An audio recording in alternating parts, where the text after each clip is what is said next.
અમદાવાદના મણિનગર વિસ્તારની સ્કૂલમાં નયન સંતાણી નામના ધોરણ 10ના વિદ્યાર્થીની ધોરણ 8માં ભણતા એના જુનિયર વિદ્યાર્થી દ્વારા જે પ્રમાણે સ્ટેબિંગ કરીને હત્યા કરવામાં આવી એ આખા ગુજરાત અને દેશ માટે બહુ ચિંતાનો વિષય છે. આપણે ગુજરાત અને દેશની નવી પેઢી એ કઈ દિશામાં જવા માંગે છે એવો એક બહુ સિરિયસ સવાલ ઊભો થાય. આવી માસૂમ ઉંમરમાં પણ કઈ રીતે આ પ્રમાણેની ઘટનાને અંજામ આપવાનું મન થાય એક બહુ મોટો સવાલ છે. જે ભોગ બનનાર પરિવાર છે એને હું મારી સાંત્વના પાઠવું છું, શ્રદ્ધાંજલિ પાઠવું છું.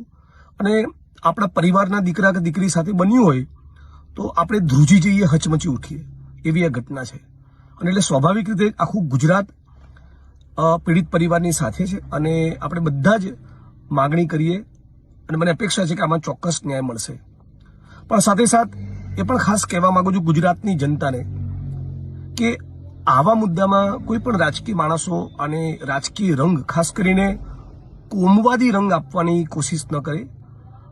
જેણે સ્ટેબિંગ કર્યું એણે આખા ક્લાસમાંથી આ છોકરો સિંધી છે આને મારો એવું ન હોય.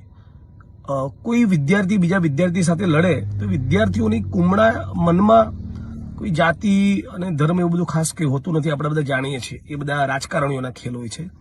એટલે આને કોમવાદી રંગ કોઈ ન આપે અને પીડિતો માટે આપણે સાચી આપણી સંવેદના વ્યક્ત કરીએ અને પીડિત પરિવારને ન્યાય મળે. આપણા ગુજરાતમાં આપણે બધા જ વાલીઓ તરીકે, ગુજરાતી તરીકે એક ચિંતન કરીએ કે શા માટે વિદ્યાર્થીઓમાં આવી માસૂમ અને કુમળી વયે હિંસાના સંસ્કાર કેમ રૂપાતા હોય છે. અને આ હિંસાના સંસ્કાર દરેક જાતિ અને ધર્મમાં છે.